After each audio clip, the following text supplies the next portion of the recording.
उत्तराखंड के मुख्यमंत्री पुष्कर सिंह धामी ने आज प्रकाश सुमन ध्यानी के हाथों लिखी उपनिषदीय दर्शन बोध किताब का विमोचन किया है। किताब के विमोचन का आयोजन देहरादून के मुख्य सेवक सदन में किया गया। किताब के विमोचन के कार्यक्रम में मुख्यमंत्री पुष्कर सिंह धामी के साथ साथ महाराष्ट्र के पूर्व राज्यपाल भगत सिंह कोश्यारी, विधानसभा अध्यक्ष रितु खंडूरी और विधायक सविता कपूर समेत अधिकारी मौजूद रहे। वहीं इस मौके पर सीएम ने कहा कि ये किताब हमारी गौरवशाली परंपरा को आगे बढ़ाने के लिए अहम साबित होगी। सीएम ने यह भी कहा कि भारतीय ज्ञान परंपरा पूरी दुनिया को एक परिवार मानती है और हमारे उपनिषदों में ऋषियों ने जीवन के गूढ़ और रहस्यमयी पहलुओं को सरल और सुलभ तरीके से संकल्पित किया, जिससे हम जीवन के उद्देश्य को और बेहतर तरीके से समझ सकते हैं। मेरा सौभाग्य है कि मुझे आज आदरणीय श्री प्रकाश सुमन ध्यानी जी की एक और उत्कृष्ट कृति उपनिषदीय दर्शन बोध के विमोचन के शुभ अवसर पर आप सबके साथ यहां सम्मिलित होने का शुभ अवसर प्राप्त हुआ है। और श्री ध्यानी जी ने अपनी इस पुस्तक में जिस प्रकार के उपनिषद के जटिल और गूढ़ रहस्य हैं, उनको बहुत ही साधारण तरीके से लिखा है। वो निश्चित रूप से उसके बारे में जितना कहा जाए उतना कम है। उत्तराखंड की धामी सरकार ने बेटियों की योजना को लेकर बड़ा ऐलान किया है। महिला सशक्तिकरण एवं बाल विकास मंत्री रेखा आर्य के निर्देश पर नंदा गौरा योजना के तहत वित्तीय वर्ष 24-25 के लिए आवेदन करने की तारीख को 30 नवंबर से बढ़ाकर 31 दिसंबर कर दिया। महिला सशक्तिकरण एवं बाल विकास विभाग की ओर से संचालित नंदा गौरा योजना में वित्तीय वर्ष 24-25 में आवेदन मांगे गए। इस योजना के तहत इंटरमीडिएट पास करने के बाद छात्राओं को 51,000 रुपए की धनराशि उच्च शिक्षा के लिए दी जाती है। इस संबंध में जनप्रतिनिधियों और आम लोगों की ओर से आवेदन की तारीख बढ़ाए जाने की मांग की गई। मंत्री रेखा आर्या ने सभी पात्र बालिकाओं और उनके अभिभावकों से प्रमाण पत्र को जल्द पूरा कर आवेदन करने की अपील की। उन्होंने कहा कि राज्य में कई पात्र बालिकाएं जरूरी प्रमाण पत्र न बन पाने से आवेदन नहीं कर पा रही हैं। 1 महीने से बढ़े समय का ऐसे अभ्यर्थियों को फायदा मिलेगा जो अभी तक किसी कारण से आवेदन नहीं कर पाए। नंदा गौरा योजना को लेकर लगातार लाभार्थियों के द्वारा भी और कुछ आवेदकों के द्वारा भी और जनप्रतिनिधियों के द्वारा भी यह कहा जा रहा था कि 30 नवंबर की आखिरी तिथि होने के कारण कई समय से जो है कई बालिकाएं जो है इसे भरने से चूक गई हैं।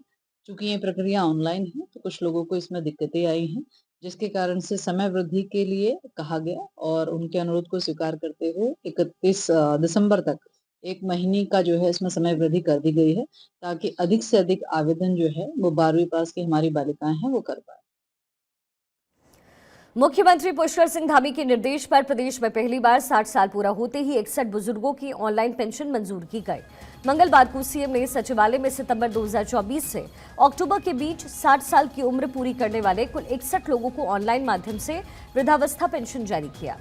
सीएम ने कहा कि समाज कल्याण विभाग ने पेंशन पोर्टल पर अब 59 साल 6 माह की आयु पूरी करने के बाद भी वृद्धावस्था पेंशन के लिए आवेदन प्राप्त किए जा सकेंगे। आवेदक का फॉर्म स्वीकृति के बाद जिस महीने से आवेदक 60 वर्ष की आयु पूरी करे उस माह के अंत से उनकी वृद्धावस्था पेंशन शुरू हो जाएगी। इससे बुजुर्गों को समय से वृद्धावस्था पेंशन का लाभ मिल पाएगा। सीएम ने यह भी कहा कि वृद्धावस्था पेंशन स्वीकृत किए जाने की व्यवस्था का सरलीकरण किए जाने से अब हमारे वृद्धजनों को समय से वृद्धावस्था पेंशन का लाभ मिलेगा। राज्य सरकार ने वृद्धावस्था पेंशन को 1200 से बढ़ाकर के 1500 किया है। उत्तराखंड के बिजली उपभोक्ताओं को ऊर्जा निगम के तहत राहत दी गई है। दिसंबर के बिल में भी निगम औसत 85 पैसे प्रति यूनिट की छूट देने जा रहा है। बाजार से सस्ती दरों पर बिजली खरीद के चलते fuel and power purchase cost adjustment के तहत इस महीने 103 करोड़ रुपए से अधिक की राशि उपभोक्ताओं को लौटाए जाएंगे। इसी साल पहले भी ऊर्जा निगम उपभोक्ताओं को इस तरीके की राहत दे चुका है। उत्तराखंड विद्युत नियामक आयोग ने टैरिफ विनियमों के मुताबिक अगर ऊर्जा निगम की मासिक बिजली खरीद तय लागत से ज्यादा होती है तो उसे उपभोक्ताओं के बिजली बिलों में FPPCA मद में चार्ज किया जाता है। इसके उलट अगर मासिक विद्युत क्रय लागत अनुमोदित बिजली खरीद लागत से कम होती है तो उसे उपभोक्ताओं के बिजली बिलों में वापस किया जाता है। साल 24-25 की औसत विद्युत क्रय लागत 5.03 प्रति यूनिट तय की गई। जिसके बाद ऊर्जा निगम की अप्रैल से अक्टूबर की समय सीमा में औसत बिजली खरीद लागत 4.69 प्रति यूनिट रही। इसलिए निगम इस बची हुई राशियों का फायदा सीधे उपभोक्ताओं को देने का फैसला करता है। संत समाज ने एक बार फिर से ऋषिकेश के त्रिवेणी घाट तक गंगा जल की धारा लाने की मांग उठाई है। त्रिवेणी संगम पर स्थायी जलधारा की मांग लंबे समय से उठ रही है। हरिद्वार की तर्ज पर ऋषिकेश के त्रिवेणी घाट को विकसित करने की मांग पर अभी तक कोई ठोस नतीजा नहीं मिला। 2021 में होने वाले महाकुंभ में आस बंधी हुई थी, क्योंकि सिंचाई विभाग ने 12 करोड़ रुपए की डीपीआर तैयार करके शासन को सौंपी और इस डीपीआर में स्थायी रूप पर तटबंध बनाकर गंगा को घाट पर लाने का प्लान तैयार हुआ। एक बार फिर से संत समाज 100 करोड़ के बजट बनाने और त्रिवेणी संगम पर स्थायी जलधारा लाने की मांग दोहरा रहे हैं। काम की तो अब ऐसा लगेगा काम ढूंढना पड़ेगा कि हमें कौन सा काम करना है। तो 100 करोड़ रुपए उधर मिल रहा है, 1800 करोड़ और मिल रहा है, और उसके साथ साथ यहाँ की सरकार, केंद्र की सरकार बहुत अपने इस क्षेत्र के विकास के लिए काम कर रही है। करोड़ों रुपया वित्त मंत्रालय के द्वारा दिया जा रहा है। तो मेरा मानना है ये जो गौमुख से गंगा सागर तक माँ गंगा की अविरल धारा बह रही है और त्रिवेणी घाट से होती हुई जिस प्रकार हरिद्वार में आप देख रहे हैं हर की पौड़ी माँ गंगा की अविरल धारा बहती है, उसी प्रकार उस पैसे को त्रिवेणी घाट में माँ गंगा की जो अविरल धारा है भक्तों के लिए ऐसी बहती रहे, घाट का निर्माण हो। जल्दी टिहरी झील में लग्जरी सुविधाओं वाला क्रूज बोट टूरिस्ट के लिए उपलब्ध होने वाला है। 8 करोड़ रुपए की लागत से बनाया गया क्रूज बोट देश में किसी झील में संचालित होने वाला पहला क्रूज होगा। अभी तक देश में नदी और समुद्र में ही क्रूज का संचालन किया जाता है। इन दिनों क्रूज का टिहरी झील में ट्रायल किया जा रहा है। टिहरी झील अभी तक बोटिंग और वाटर स्पोर्ट्स के लिए प्रसिद्ध था, लेकिन अब दिसंबर से टिहरी झील में शानदार सुविधाओं से लैस क्रूज बोट भी संचालित किया जाने वाला है।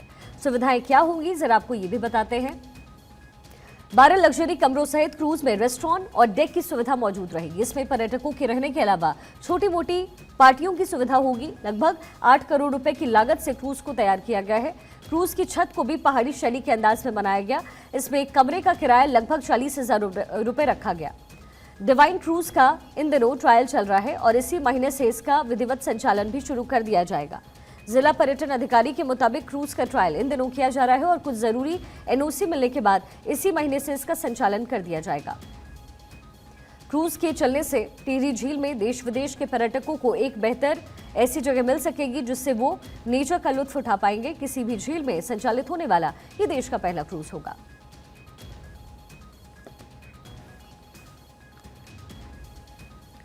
चलिए अब आगे बढ़ते हैं। उत्तराखंड क्रांति दल को चुनाव में लगातार मिल रही नाकामी के मद्देनजर अब उसके केंद्रीय संरक्षकों ने अपनी रणनीति में बदलाव करने का मन बनाया है। यूकेडी के केंद्रीय संरक्षक डॉक्टर शक्तिशैल कपरवान ने साफ किया है कि आने वाले दिनों में यूकेडी पंचायत निकाय और डिग्री कॉलेज के चुनाव में जाएगी और वहां से अपने खोए हुए जनाधार को वापस लाने का प्रयास करेगी ताकि बड़े चुनाव के लिए पार्टी को खड़ा किया जा सके। साथ ही जनता के बीच जाकर के इसके नेता उन मुद्दों को भी उठाएंगे जिसकी उत्तराखंड की जनता को लंबे समय से दरकार है।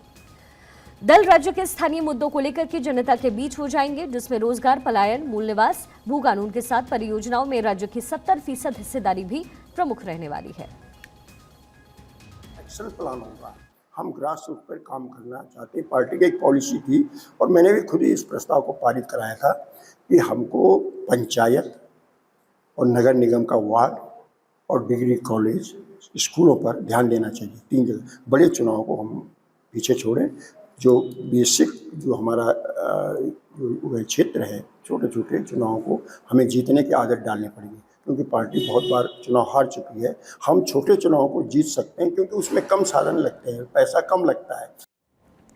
जहां पूरे देश में दीपावली नवंबर के महीने में मनाई जाती है, तो वहीं उत्तराखंड की बूढ़ी दीपावली अभी तक मनाई जा रही है। इसी बीच आज भी उत्तराखंड के विकास नगर में भी बूढ़ी दीपावली मनाई गई, जहां पर जौनसार, बाबर, चक्राता जनजातीय क्षेत्र में बूढ़ी दीपावली की परंपरा में लोगों ने हिस्सा लिया।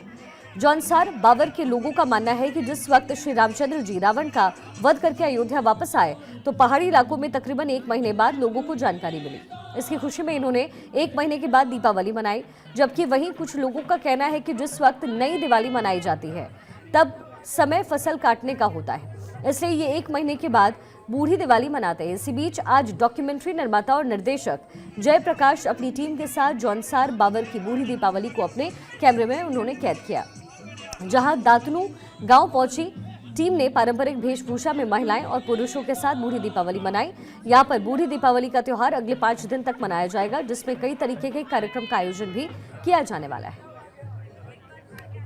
कि जो हमारी बहनें हैं, जो हमारे बुजुर्ग हैं या जो हमारी भाई लोग हैं, इतना बढ़िया और रात भर इतना मतलब ऐसा एहसास ही नहीं हुआ कि पूरी रात ये लोग इतना कर सकते हैं। 1 घंटे में लोग थक जाते हैं। इतना एंजॉय किया है कि अद्भुत है। ऐसी दिवाली तो मतलब मेरी ये सेकंड दिवाली, जब से पैदा हुआ हूँ ये मेरी सेकंड दिवाली है मान ले। घर एक पहली दिवाली, और ये तो मैंने सोच भी नहीं सकता था कि इतना अच्छा कल्चर। स्वागत में कोई कमी नहीं रखा, खाना खिलाया, हाथ धुलाया, मतलब